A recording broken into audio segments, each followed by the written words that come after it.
Bonsoir à tous, bonsoir à tous. J'espère que nous allons tous bien par la grâce du Seigneur. On est un petit peu en retard, on s'excuse. C'est juste un petit problème de... On a un petit problème de temps. Ce qui a fait en sorte qu'on ne puisse pas être à l'heure. Donc je vous salue au nom du Seigneur. Donc on est là pour notre étude biblique. Et c'est toujours sur le même thème, la vie du bien-aimé David. Non, juste un petit moment, le temps juste d'avoir une confirmation de la part de bien-aimé si tout se passe bien. S'il n'y a pas peut-être de réglage ou quoi que ce soit à faire. Juste un petit moment si ça ne vous dérange pas.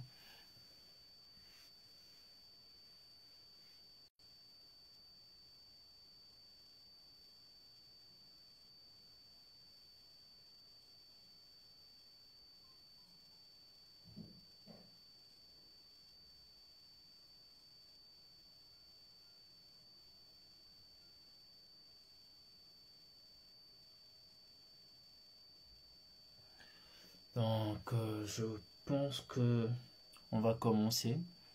Donc nous allons premièrement déjà prier pour remettre ces moments entre les mains du Seigneur.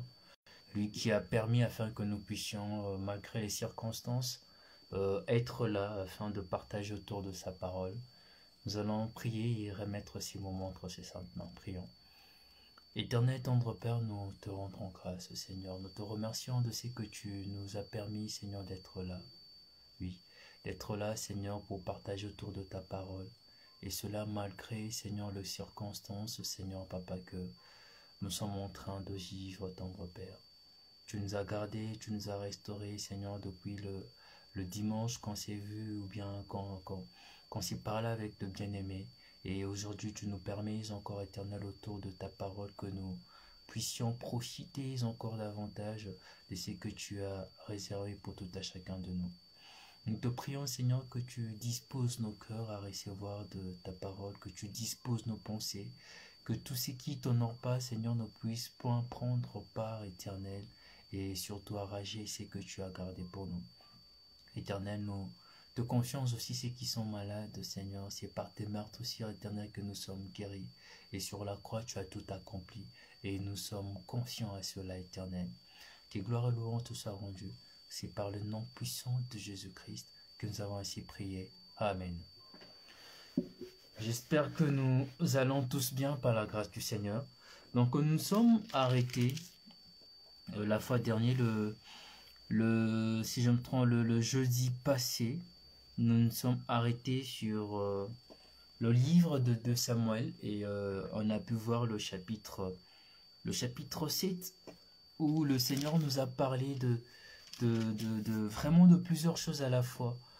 La bonté qui a été manifestée envers David et le fait aussi que malgré que David avait toutes les dispositions nécessaires euh, pour construire le temple et que le Seigneur lui a fait comprendre que ce n'était pas lui qui était demandé.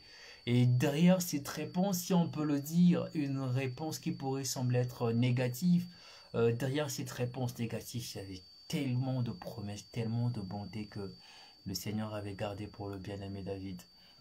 Nous avons vu cela, nous avons largement parlé de cela, que ce soit sur la perpétuité du royaume du bien-aimé qui devait s'est prolongé avec ses héritiers.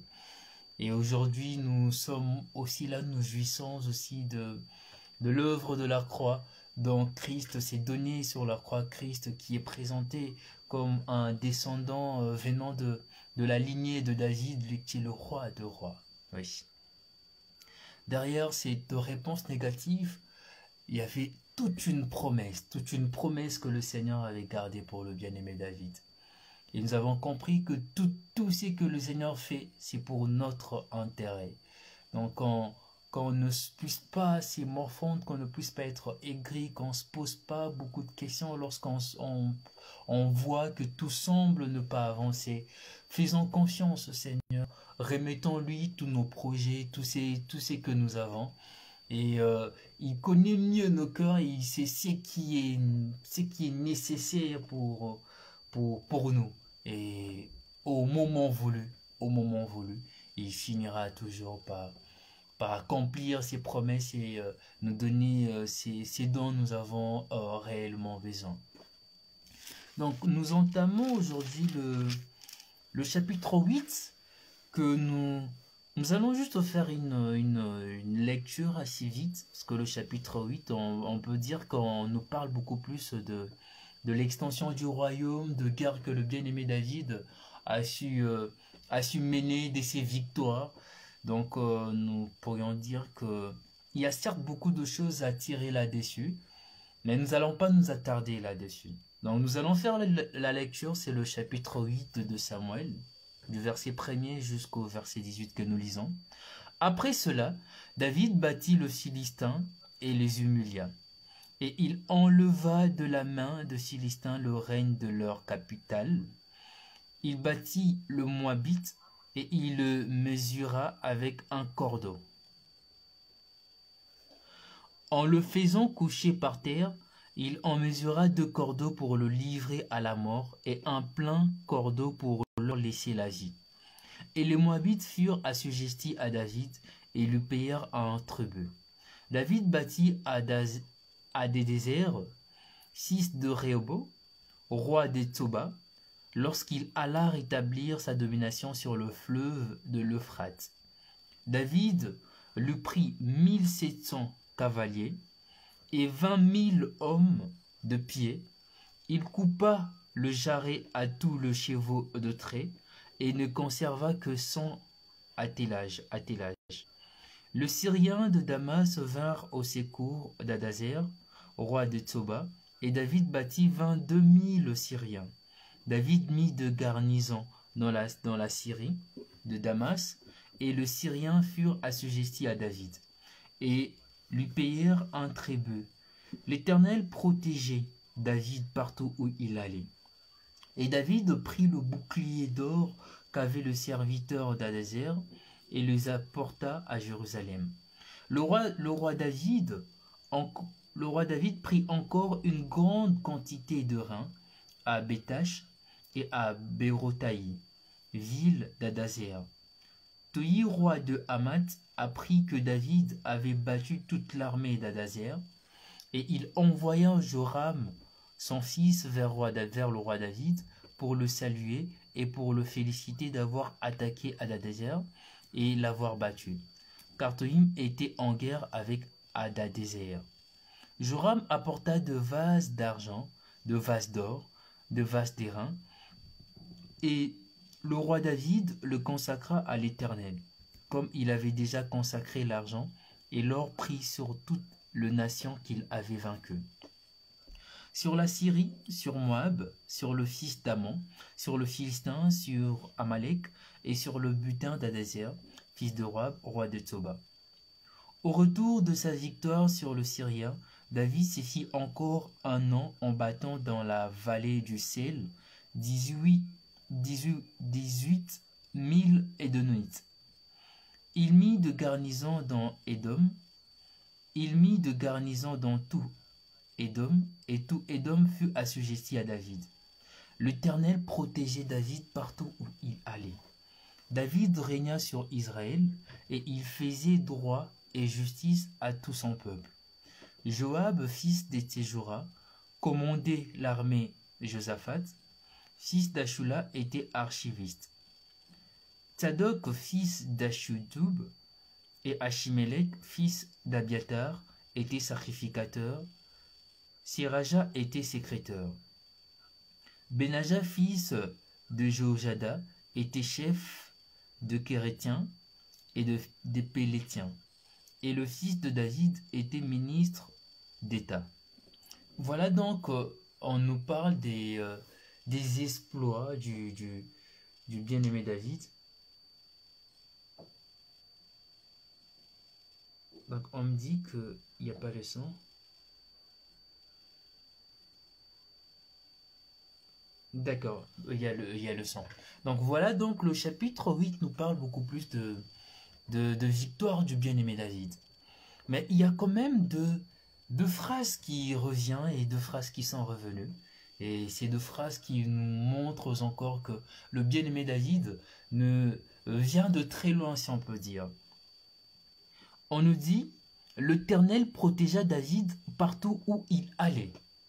L'Éternel était avec David. Dans tout ce qu'il entreprenait, l'Éternel était avec David. David n'était pas abandonné, si on peut dire. Et c'est là ce qu'on comprend déjà sur le fait que David a bien tiré une très grande leçon pour revenir juste sur le sujet, sur l'entrée de l'arche à Israël. David a déjà tiré une grande leçon de là. Et c'est un bien-aimé David qui est conscient et qui est en plein accord avec son Dieu. Au point où, dans tout ce qu'il faisait, l'Éternel était avec lui. Malgré que l'Éternel est avec lui, permettez-moi de revenir encore sur le chapitre 7, où c'est toujours la même pensée. Dans tout ce que le bien-aimé David faisait, l'Éternel était avec lui. Mais malgré que l'Éternel est avec lui, l'Éternel a quand même refusé, sur le chapitre 7, que David puisse bâtir une maison pour l'Éternel, malgré que l'Éternel est avec lui. L'Éternel lui a fait comprendre que ce n'était pas à lui qui était demandé de le faire. Ah oui, l'Éternel, notre Dieu est toujours présent, il est toujours avec nous. Et c'est toujours mieux pour une personne qui est pleinement attachée au Seigneur d'être dirigée, d'être pleinement dirigé en tout point, dans tout ce qu'il veut faire. Le Seigneur le souffle, le Seigneur le dirige, le Seigneur lui dit ce qu'il doit faire. Rappelons-nous encore lorsque les anges vont apparaître au bien-aimé Abraham pour aller détruire Sodome et Gomorrhe, où l'Éternel va dire, cacherai-je quelque chose à Abraham? Cacherai-je quelque chose à Abraham? On pourrait dire c'est presque la même pensée qui découle de cette phrase, où on peut dire, oui, qu'est-ce que l'Éternel pouvait cacher à David? Rien. Tout ce que David voulait entreprendre, le Seigneur mettait sa main. Si c'était pas demandé à ce qu'il le fasse, le Seigneur le faisait savoir que non, là, c'est pas à toi de le faire. Voilà donc une relation d'une personne qui est attachée à son Dieu. Une personne qui ne met pas un pas juste pour le mettre. Une personne qui ne prend pas de décision à la légère. C'est une personne qui laisse le Seigneur le conduire. C'est une personne qui réfléchit à tout ce qu'il doit faire et le confie entre les mains du Seigneur. Ainsi donc, du moment que tout ce qu'il peut entreprendre est entre les mains de son Dieu, cela lui facilite la tâche dans le sens où, si il n'est pas appelé à le faire, là, peu importe la réponse que le Seigneur va lui donner, ça sera toujours une réponse positive. Parce que tout ce que le Seigneur fait pour nous, c'est pour notre intérêt. Peu importe ce qu'il peut faire, ça sera toujours une réponse positive. Rappelons-nous encore de ce que le Seigneur, j'aime vraiment ces versets, de ce que le Seigneur va dire à Nicodème en expliquant ce qui en est d'une personne qui est née de nouveau. Donc c'est Jean 3, le verset 8, où le Seigneur va dire à Nicodème, le vent souffle, nul ne sait où il va, nul ne sait d'où il vient. C'est ainsi d'une personne qui est conduite par l'Esprit. C'est aussi ainsi d'une personne qui est née de nouveau, une personne qui est réellement attachée avec son Dieu. C'est une personne qui ne se contrôle pas.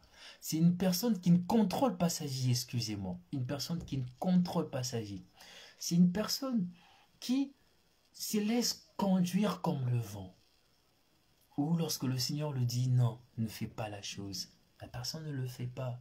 Ou le Seigneur lui dit fais la chose, c'est le temps de faire la chose, la personne le fait. C'est vraiment comme ça que le bien-aimé David est dirigé. Et on comprend mieux encore toutes les victoires qu'il pouvait avoir. Parce que oui, le Seigneur était avec lui. En tout point, le Seigneur était avec lui.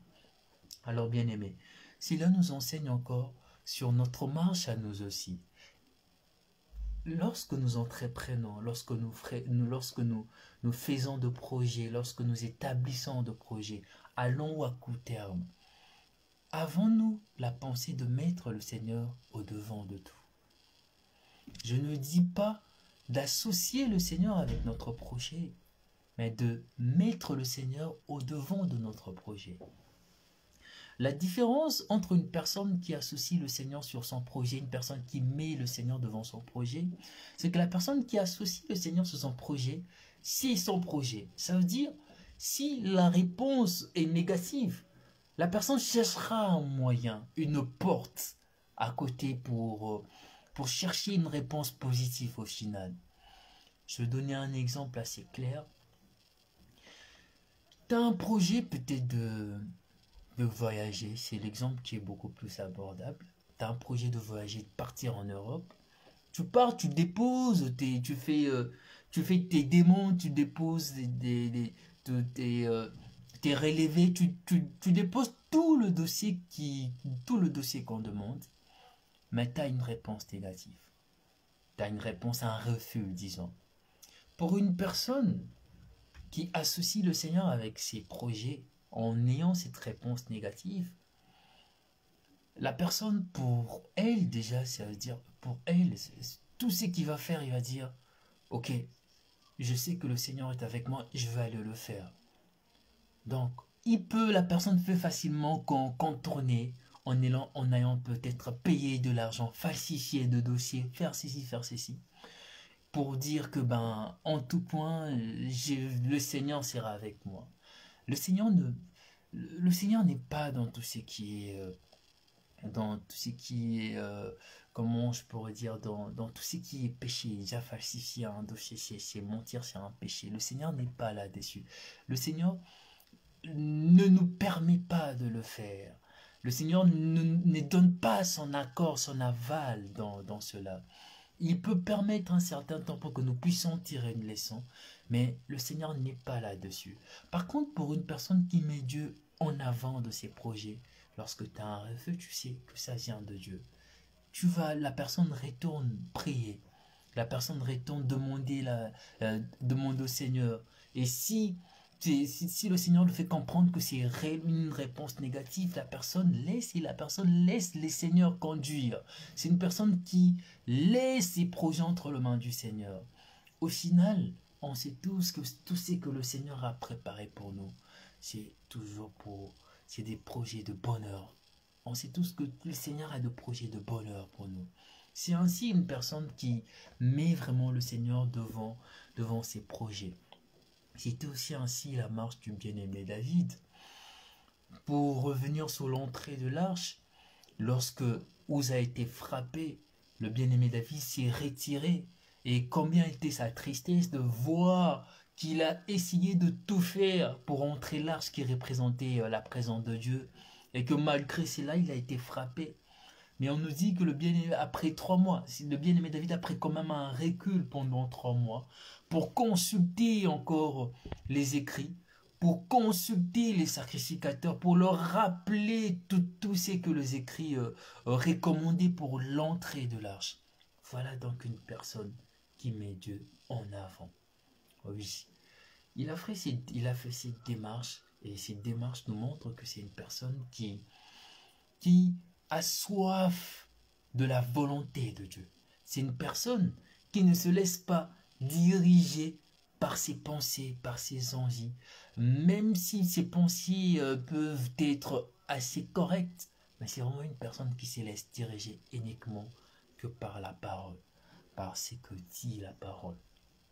Et oui, toutes les victoires qu'on nous cite face aux Philistins et bien d'autres, ce sont des victoires qu'on peut dire qui découlent juste de l'attachement du bien-aimé David avec son Dieu. Oui, combien on est victorieux en s'attachant avec notre Dieu. Combien on sort victorieux. De fois, on ne se rend même pas compte de tout ce que le Seigneur fait pour nous. Il y a des choses auxquelles nous ne voyons pas. Il y a des combats auxquels nous ne voyons pas. Mais combien le Seigneur nous rend victorieux. Victorieux dans plusieurs choses. Victorieux dans plusieurs aspects. Oui, il y a des choses physiques que nous voyons que oui, le Seigneur nous a rendus victorieux dans telles choses. Il y a aussi des choses spirituelles que nous ne voyons pas. Combien l'ennemi nous attaque. Mais le Seigneur ne laisse pas tomber en fait. Déjà, il ne laisse jamais tomber ceux qui sont à lui, ceux qui sont à lui. Oui.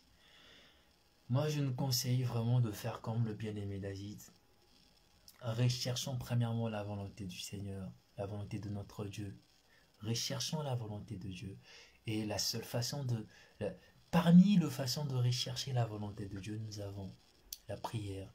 Nous avons aussi la lecture de la Bible, la lecture de la parole. Aussi longtemps que nous ne serons pas ancrés dans la lecture, on sera balayé de doctrine en doctrine. On sera des bébés, si je peux dire, de bébés spirituels, où on sera ramené à peut-être aller accepter de se faire laver pour une certaine bénédiction, aller accepter de donner de sous pour une certaine bénédiction, aller accepter de prendre, je ne sais pas, du sel, le mettre dans l'eau, les jeter devant la porte, faire des trucs où ça me démontre vraiment que la personne n'est pas attachée avec son Dieu. La personne n'est pas attachée avec son Dieu. Bien-aimé, l'œuvre de la croix, elle est tellement parfaite que lorsque le Seigneur nous dit que tout est accompli, croyons à cela. Tout est accompli, en tout point, tout est accompli. Donc le chapitre 8 que nous avons fait la lecture assez rapidement, nous montre juste de victoires du bien-aimé David. Et ce sont des victoires qui ne sortent pas du néant. C'est des victoires qui sortent de l'attachement du bien-aimé David à son Dieu. Oui, il était attaché à son Dieu. Et c'est normal que nous trouvons cette phrase que l'Éternel protégeait David partout où il allait. Partout où il allait, l'Éternel le protégeait. L'Éternel était avec lui. C'est ainsi aussi cette promesse que le Seigneur nous dit qu'il sera toujours avec nous. Et il est toujours avec nous. N'est-ce pas que nous sommes le temple du Saint-Esprit? N'est-ce pas que le Seigneur a fait de nous des habitats où il siège? Où il siège dans notre cœur. Oui, nous sommes le temple du Saint-Esprit. Oui, bien-aimés, essayons chaque jour de comprendre cela et de comprendre que nous ne sommes pas de simples enveloppes charnelles, mais nous sommes de personnes auxquelles le Créateur de toutes choses, siège. Nous sommes de personnes où Dieu a mis son sceau, où Dieu siège. Alors, si réellement nous avons le Saint-Esprit en nous, laissons-nous diriger par le Saint-Esprit. Laissons-nous diriger par le Saint-Esprit. Oui, laissons-nous diriger par le Saint-Esprit. Nous allons passer directement au chapitre 9, dont nous allons peut-être parler juste une partie, parce que oui, il y a tellement de choses, tellement de bénédictions qui découlent de ces chapitres. Nous allons faire la lecture. David dit: reste-t-il encore quelqu'un de la maison de Saoul pour que je lui fasse du bien à cause de Jonathan? Juste le premier verset nous montre le cœur de David. Rappelons-nous que le bien-aimé David, dans la complainte où il s'adresse, la complainte qu'il a dû écrire pour la mort du bien-aimé Jonathan, où il dira, où il fera cet éloge à Jonathan, il dira: je suis dans la douleur à cause de toi, Jonathan, mon frère. Tu faisais tout mon plaisir. Ton amour pour moi était admirable, au-dessus de l'amour de femme. Comment des heureux sont-ils tombés? Oui, il dit de Jonathan que Jonathan faisait tout son plaisir et que son amour pour Jonathan était au-dessus de tout amour qu'il pouvait avoir venant d'un homme, venant d'une femme.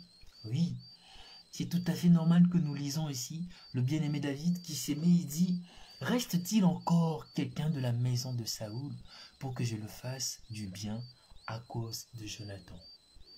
Mais, bien-aimé, rappelons-nous quand est-ce que Jonathan est mort, pour nous renvoyer juste à la mort de Jonathan.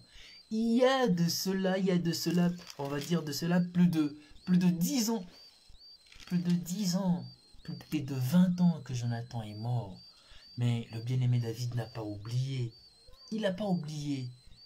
Il n'a pas oublié le bienfait que Jonathan a pu faire à son égard lorsqu'il était poursuivi par Saoul.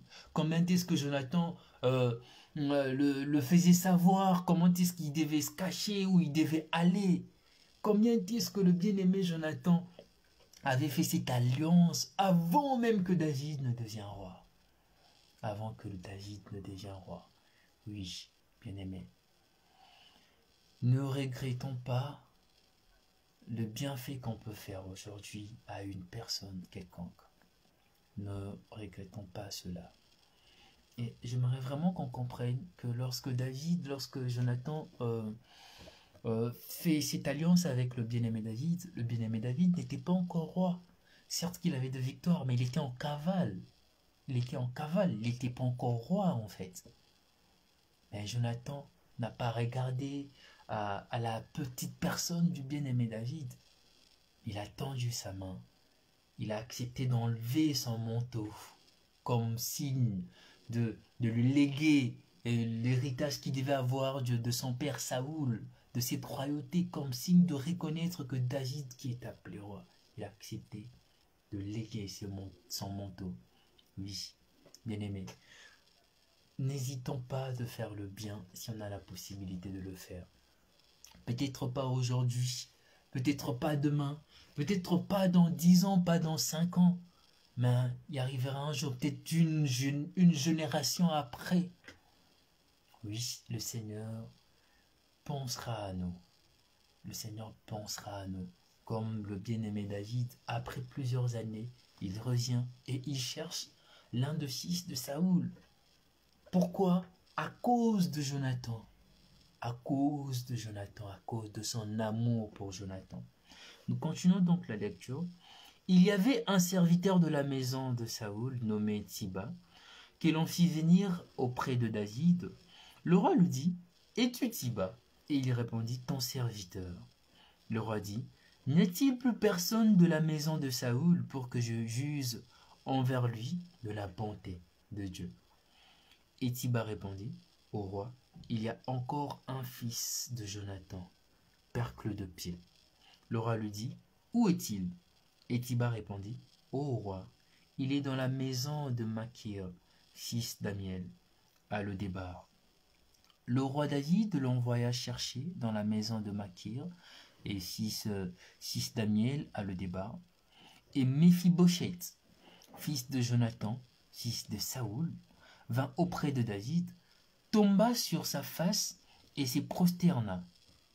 David dit, « Méphibosheth » et il répondit, « Voici ton serviteur. » David lui dit, « Ne crains point, car je veux te faire du bien, à cause de Jonathan ton père.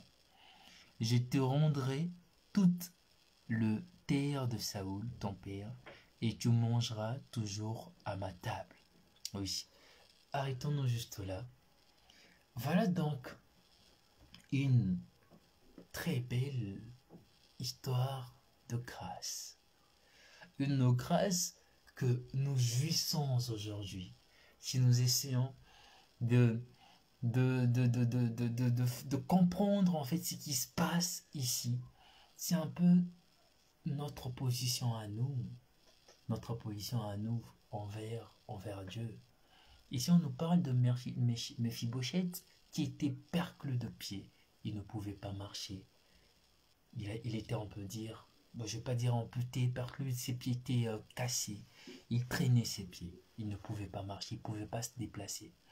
Et le roi David, le bien-aimé David, qui vient à la rencontre de cet homme perclus, boité ou bien paralysé, et il dit qu'il fera à cet homme de bonté de Dieu. Oui. Cela nous ramène à ce que nous sommes, juste sur le fait que, oui, nous aussi nous étions percles de pied. Rappelons-nous que le péché est entré par le patriarche Adam et Ève, et ces péchés-là a dénaturé la nature que nous devions avoir. ces péchés-là, si je peux dire, nous a brisés d'un autre côté, séparés de Dieu. On ne pouvait plus marcher pour aller à la rencontre de Dieu. On ne pouvait plus faire de pas. Ces péchés nous a tellement brisés que l'homme ne pouvait plus voir aussi loin que ce qui est juste devant lui. Mais le Seigneur est venu à notre rencontre. Le Seigneur est venu à notre rencontre et il nous a tendu la main. Séparés de Dieu, réunis par Christ. Bien-aimés, toute notre histoire, c'est un peu l'histoire de Méphibosheth. C'est un peu l'histoire de Méphibosheth. Est-ce que Méphibosheth pouvait penser un jour dîner à la table du roi? Non. Est-ce que Méphibosheth pouvait penser un jour rencontrer le roi? Non. Non. Mais là, il a l'occasion de rencontrer le roi, de dîner à la table du roi. Et tout cela à cause de qui? À cause de Jonathan, à cause de l'amour que David, à cause de l'amour que Jonathan portait à David. Bien-aimé, Christ a tout accompli pour nous. Christ nous a restaurés avec le Père. Christ a tout fait pour nous. Et de cet amour qu'il a témoigné sur la croix, nous jouissons aujourd'hui d'une paix, d'une joie que le monde ne peut pas nous donner. Nous qui étions perdus, nous qui ne pouvons même pas marcher pour faire 2 pas afin d'aller à la rencontre de Dieu. Aujourd'hui, nous avons un entrée libre. Un entrée libre. Par Christ, nous avons tout. Par Christ, nous avons tout. Par Christ, nous avons tout. Oui. C'est cette histoire que nous voyons avec Méphibosheth. C'est l'histoire de notre vie. C'est vraiment l'histoire de notre vie. Séparés avec Dieu, séparés de la royauté, séparés du table du festin. Et aujourd'hui, nous jouissons du table du festin par Christ. Nous continuons juste la lecture.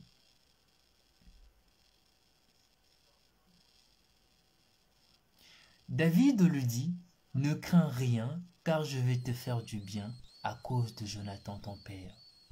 Je te rendrai toute le terre de Saoul ton père, et tu mangeras toujours à ma table. Je te rendrai toutes les terres de Saoul ton père, et tu mangeras toujours à ma table. » Ah oui. Le Seigneur nous a restaurés au point de nous rendre à l'état parfait, car le Seigneur nous dit, soyez donc parfaits comme votre Père est parfait, au point de nous rendre parfaits. Parfait, oui. En nous, nous avons la perfection. Cette perfection que Christ nous a donnée, lui qui était parfait en tout point. Lui qui était parfait en tout point. Nous sommes réconciliés avec Dieu. Il nous a sanctifiés, restaurés. Nous sommes parfaits. Oui. Nous jouissons tellement de bénédictions, que bien aimé, je nous invite vraiment à ne pas négliger l'œuvre de la croix. À ne pas négliger l'œuvre de la croix pour nous. Car de l'œuvre de la croix, nous avons tout. Nous avons tout. Lisons, prenons Colossiens 2, du verset 14 jusqu'au verset 15. Non, on va plutôt prendre du verset 10 jusqu'au verset 15 que je veux lire. Vous avez tout pleinement en lui, en Christ, qui est le chef de toute domination, de toute autorité. Et c'est en lui que vous avez été circoncis d'une circoncision que la main n'a pas faite, mais de la circoncision de Christ, qui consiste dans le dépouillement du corps de la chair, ayant été ensevelis avec lui par le baptême, vous êtes aussi ressuscités en lui, avec lui, par la foi en la puissance de Dieu, qui l'a ressuscité de mort. Vous qui étiez morts par vos offenses et par l'incirconcision de votre chair, il vous a rendu à la vie avec lui en nous, faisant grâce pour toutes nos offenses. Il a effacé l'acte dont les ordonnances nous condamnaient et qui subsistait contre nous, et il a éliminé en le clouant à la croix. Il a dépouillé les dominations, les autorités, et les a livrées publiquement en spectacle en triomphant d'elles par la croix. Oui, voilà donc ce que le Seigneur a fait pour nous. Une telle bénédiction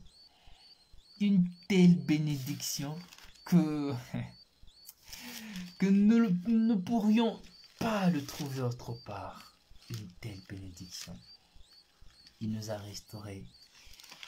Il a cloué l'acte dont nous étions condamnés, le péché. Il a cloué sur la croix. Dans cette même élan, prenons encore une autre lecture. C'est le verset que nous avons pu lire la fois dernière. Donc c'est Éphésiens 1, du verset 1er jusqu'au verset 9, du verset 3 jusqu'au verset 9 que nous lisons. Béni soit le Dieu et Père de notre Seigneur Jésus-Christ, qui nous a bénis de toute bénédiction spirituelle dans le lieu céleste en Christ. En lui, Dieu nous a élus avant la fondation du monde, pour que nous soyons saints, irréprochables devant lui. Il nous a prédestinés dans son amour à être ses enfants d'adoption par Jésus-Christ, selon le bon plaisir de sa volonté, pour célébrer la gloire de sa grâce dont il nous a favorisés dans le bien-aimé. En lui, nous avons la rédemption par son sang, le pardon de péché, selon la richesse de sa grâce, que Dieu a répandu abondamment sur nous par toute espèce de sagesse et d'intelligence. Il nous a fait connaître le mystère de sa volonté, selon le bienveillant dessein qu'il avait formé en lui-même, pour le mettre à exécution lorsque le temps serait accompli, de réunir toutes choses en Christ, celles qui sont dans le ciel et celles qui sont sur la terre. En lui, nous sommes aussi devenus héritiers, ayant été prédestinés, suivant le plan de celui qui opère toutes choses d'après le conseil de sa volonté, afin que nous servions à célébrer sa gloire, nous qui d'avance avons espéré en Christ. En lui, vous aussi, après avoir entendu la parole de la vérité, l'évangile de votre salut, en lui vous avez cru, et vous avez été scellés du Saint-Esprit qui avait été promis, lequel est un gage de notre héritage pour la rédemption de ce que Dieu s'est acquis pour célébrer sa gloire. Voilà donc les richesses que nous avons en Christ. Voilà donc les richesses que nous avons en Christ. Ainsi comme Méphibosheth, qui ne savait pas ce qu'allait devenir de sa vie, qui était perdu, qui ne pouvait même pas marcher. Oh, il y avait déjà un plan bien tracé pour lui. C'est aussi nous. Juste le verset 4 nous dit « En lui, Dieu nous a élus avant la fondation du monde, pour que nous soyons saints et irréprochables devant lui. » En Christ, Dieu nous a élus avant la fondation du monde. Bien-aimés, nous avons tellement tout en Christ. Nous avons tellement tout en Christ que ça ne vaut pas la peine d'aller chercher autre chose à côté. Ça n'en vaut pas la peine. Ça n'en vaut pas la peine. Oui. Nous continuons la lecture et nous allons peut-être finir par là. Il se prosterna et dit, qu'est ton serviteur pour que tu regardes un chien mort tel que moi. Oui, juste l'expression du cœur de Méphibosheth nous montre l'expression de cette personne qui voit l'étendue richesse de la bonté de Christ. Il se compare à un chien. Il se dit, mais qui est donc ton serviteur? Que tu regardes un chien mort tel que moi. Un chien mort tel que moi. Il dit, qui suis-je moi pour que tu aies le regard tourné vers cette personne que je suis? Qui suis-je? Qui suis-je? Oh, cet amour que nous voyons en Christ. Un amour tellement immense. Un amour tellement immense qu'il est mort pour les impies. Un amour tellement immense qu'il a accepté de donner sa vie, non pas pour des gens de bonne vie, mais pour toutes les personnes qui sont complètement dans le péché. Pour des meurtriers, pour les impies, pour des pécheurs, pour des blasphémateurs, pour des voleurs, pour toutes les personnes qui ont crié, crucifiez-les. Il a accepté de donner sa vie pour ces personnes-là. Alors, bien-aimés, quelle grâce que nous avons, quelle grâce que nous avons, quelle grâce que nous avons, quelle grâce que nous avons d'avoir Christ en nous, d'avoir Christ en nous. Des fois, lorsque nous réalisons, lorsque nous regardons à notre vie passée, ok, le cœur est attristé à regarder, mais qu'est-ce que je faisais pendant tous ces temps-là? Qu'est-ce que je faisais, où j'étais pendant tous ces temps-là pour saisir cette grâce où j'étais? C'est cette même pensée que le bien-aimé Paul pourrait dire en regardant de tout ce qu'il était, tout ce qu'il avait. Dire, il regarde sa vie passée comme de la boue. Comme de la boue. Au point où il ne tient plus qu'à tout ce qu'il avait. Tout ce qu'il pouvait hériter de ses pères, il ne tient plus qu'à cela. Pour l'excellence de l'évangile. Pour tout ce qu'il a en Christ. Oui. Oui, bien-aimés, nous avons une grâce tellement immense que il faut aussi savoir à qui on aura beaucoup donné, il sera beaucoup demandé. Le Seigneur nous a beaucoup donné, vraiment beaucoup donné, beaucoup donné. On n'aura pas de raison à donner, on n'aura pas des excuses à donner. Nous avons la parole avec nous chaque jour. Nous avons l'occasion de lire cette parole. Nous avons des bien-aimés qui sont tout autour de nous. Nous avons la possibilité de poser des questions. À qui on aura beaucoup donné, il sera aussi beaucoup demandé. Alors, saisissons vraiment cette grâce comme il le faut. Saisissons vraiment cette grâce comme il le faut. Saisissons vraiment cette grâce comme il le faut. Donc, je vais continuer la lecture pour juste finir par là. Parce qu'il nous reste 5 minutes, au cas où il y aura de questions.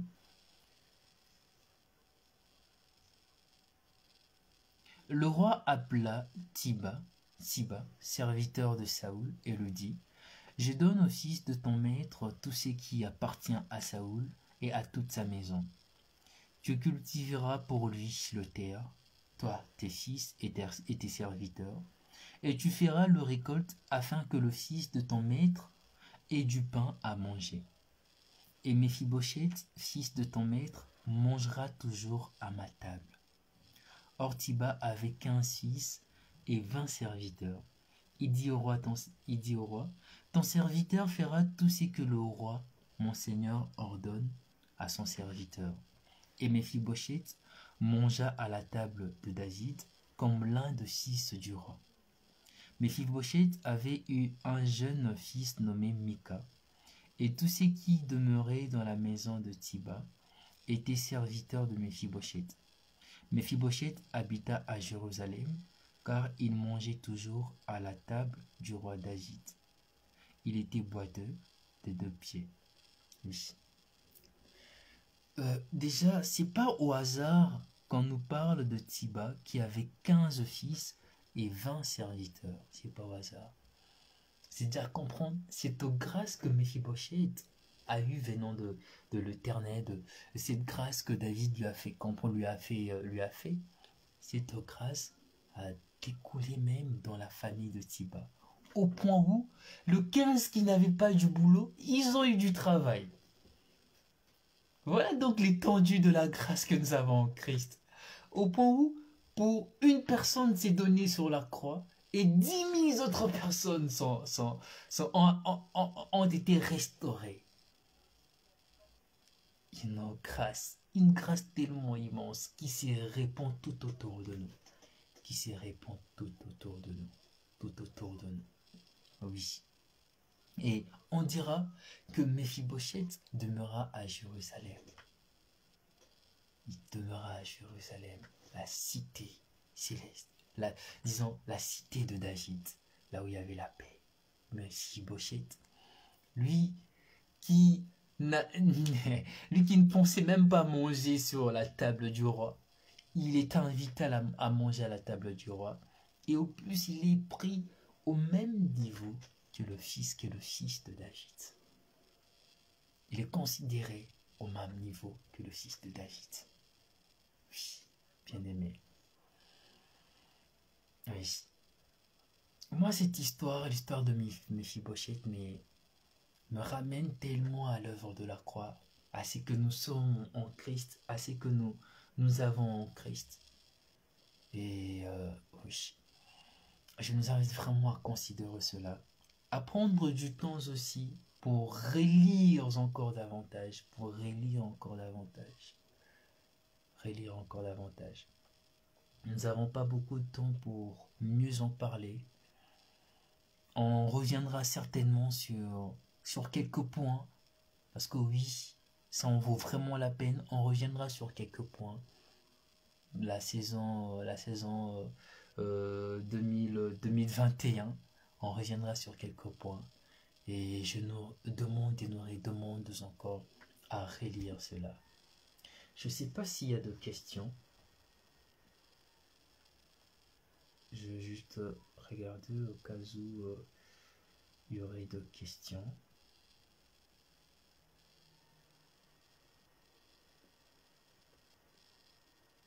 Donc je vois qu'il y a pas de questions. Donc on va s'arrêter par là. Oui. Du chapitre 8 au chapitre 9, déjà du chapitre 8, on a vu combien est-ce que la personne attachée par le Seigneur passe de victoire en victoire, combien le Seigneur est toujours avec lui, même quand le temps sont assez durs. Du chapitre 9, on a compris le bienfait de l'œuvre de la croix, toutes les bénédictions que nous avons en Christ. Alors nous allons juste prier par rapport à ce que le Seigneur a mis dans notre cœur, par rapport à ce que le Seigneur nous a fait comprendre aujourd'hui durant cette lecture. Je suis sûr que le Seigneur a parlé à tout à chacun de nous. À nous de saisir vraiment ce que le Seigneur a mis dans nos cœurs et de le mettre en pratique. Nous allons prier pour remercier le Seigneur pour ces moments et aussi recommander la soirée, le moment à venir, le réveillon que nous aurons entre les mains du Seigneur, que lui seul puisse nous diriger encore davantage et qu'il puisse être au contrôle de tout. Prions. Éternel, tendre Père, Seigneur, nous te remercions.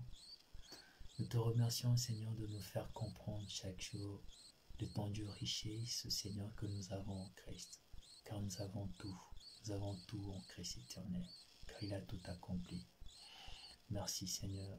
Merci d'avoir, Seigneur Papa, posé le regard sur nous, nous qui ne l'avons pas mérité, Seigneur. Tu fais de nous, Seigneur, des co-héritiers avec Christ. Oui, tu fais de nous des co-héritiers. Tu nous as bénis de toute bénédiction possible, éternel. Et nous te rendons grâce de cela. De la paix que tu nous accordes, de la joie que tu nous donnes, éternel. De tout ce que tu mets à notre disposition, tendre Père. Nous te remercions de cela, éternel. Nous te prions aussi pour nos préparations, Seigneur Papa, du réveillon, des activités que nous aurons. Nous te prions, éternel, que tu puisses prendre soin, que tu nous diriges encore davantage, éternel. Que tu puisses nous donner, Seigneur, un schéma, un plan bien précis, Seigneur, afin que, en toute chose que nous pourrions faire, Éternel, que nous puissions chercher en premier point, Éternel, seule ta volonté. Nous te recommandons la soirée, nos bien-aimés, et chaque personne, Seigneur, d'aussi loin qu'on se trouve, Éternel, que tu puisses encore être avec nous, nous garder, nous restaurer encore davantage, Éternel, pour voir à nos besoins selon, Seigneur, le temps du richesse de ta grâce, Seigneur. Merci pour tout. Que l'honneur et louange te soient rendus. Par les noms puissants de Jésus-Christ, que nous avons ainsi prié. Amen. Que le Seigneur nous bénisse et je nous souhaite de passer une très bonne soirée. On se dit au 31 et prenez bien soin de vous.